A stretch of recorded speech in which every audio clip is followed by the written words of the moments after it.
اعوذ باللہ من الشیطان الرجیم بسم اللہ الرحمن الرحیم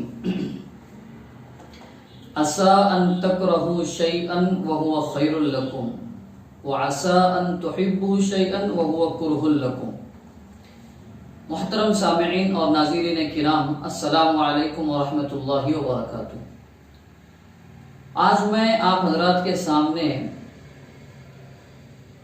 لاک ڈاؤن میں رمضان رحمت یا زحمت اس سلسلے میں کچھ گزارشات لے کر حاضر ہوا ہوں۔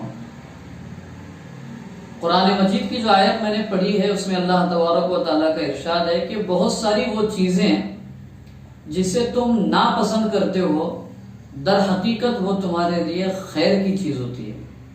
بہت ساری چیزیں جس کو تم خیر اور بھلائی کی چیز سمجھتے ہو در حقیقت وہ تمہارے لیے نقصان اور بری چیز ہوتی ہے۔ موجودہ حالات میں رمضان کے 12-15 دن گزر گئے اور رمضان شروع ہی ہوا لاک ڈاؤن کی حالت میں، اور آگے آنے والے حالات بھی کیا ہے حتمی طور پر اور یقینی طور پر کہا نہیں جا سکتا ہے۔ لیکن لاک ڈاؤن میں رمضان کو دیکھنے کا نظریہ ہم میں سے دو طریقے کے لوگوں کا دو طرح کا ہے۔ کچھ لوگ کہہ رہے ہیں کہ یہ بہت نقصان کی بات ہو گئی، بہت گویا کہ یعنی غلط بات ہو گئی یا ہمارے لیے نقصان ہو گیا۔ کچھ لوگ اس کو خیر اور بھلائی کی بات بھی سمجھ رہے ہیں۔ دیکھیے، کبھی بھی شر میں سے خیر کا پہلو نکالنے کی فکر اور کوشش کرنی چاہیے۔ آپ جانتے ہیں تجارت کے اعتبار سے اگر دیکھا جائے تو یقیناً یہ رمضان لاک ڈاؤن میں آنے کی وجہ سے ہمارے تاجر احباب اور بھائیوں کے لیے نقصان کا سبب بن گیا۔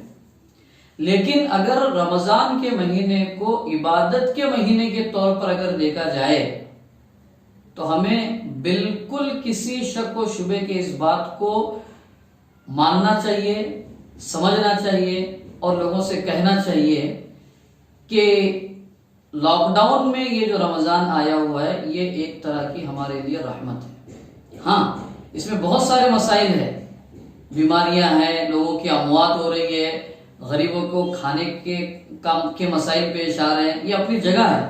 لیکن عبادت کے نظریے سے، عبادت کے پوائنٹ آف ویو سے اگر دیکھا جائے تو اس لاک ڈاؤن میں آنے والے رمضان کو ہم ایک یادگار رمضان بنا سکتے ہیں۔ کیوں؟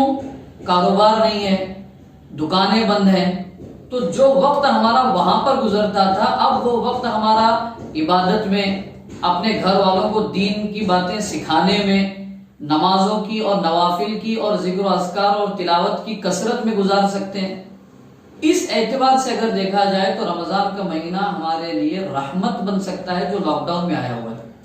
اس کا دوسرا پہلو، جو گناہ بہت سارے لوگوں کے اکٹھا جمع ہونے سے ہوتے ہیں، مثلا غیبت کی کثرت، چغل خوری کی کثرت اور ٹائم پاس کی کثرت اور کئی ساری چیزیں جو ہو رہی تھی، وہ لاک ڈاؤن کی وجہ سے ہم لوگ نہ ملنے کی وجہ سے اس سے بھی بچ سکتے ہیں۔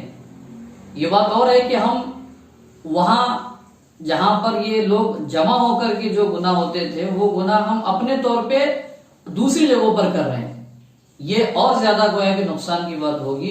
لیکن اور اگر دیکھا جائے تو لاک ڈاؤن میں آنے والا یہ رمضان عبادت کے نظریے سے اگر دیکھا جائے تو یہ ہمارے لیے ایک رحمت اور ایک نعمت کی بات ہے کہ ہم زیادہ سے زیادہ ہمارے اوقات کو عبادتوں میں، حقوق اللہ اور حقوق العباد کی ادا کرنے میں، بندوں کے حقوق ادا کرنے میں، اپنے گناہوں کی معافی مانگنے میں اگر ہم صرف کرتے ہیں، خرچ کرتے ہیں تو انشاءاللہ ہو سکتا ہے کہ یہ رمضان ہمارا ایک پوری زندگی کا ایک آئیڈیل اور یادگار رمضان بنے انشاءاللہ۔ تو ہم بہرحال اس نظریے سے اس پر غور فکر کرتے ہوئے عبادتوں میں اضافہ کریں، عبادتوں کی کثرت کریں، گناہوں سے بچنے کی فکر کریں، اور اللہ تبارک و تعالی ان تمام عبادتوں کے بدلے میں ہمیں ہماری تمام تکلیف اور مصیبتوں سے نجات عطا فرمائے۔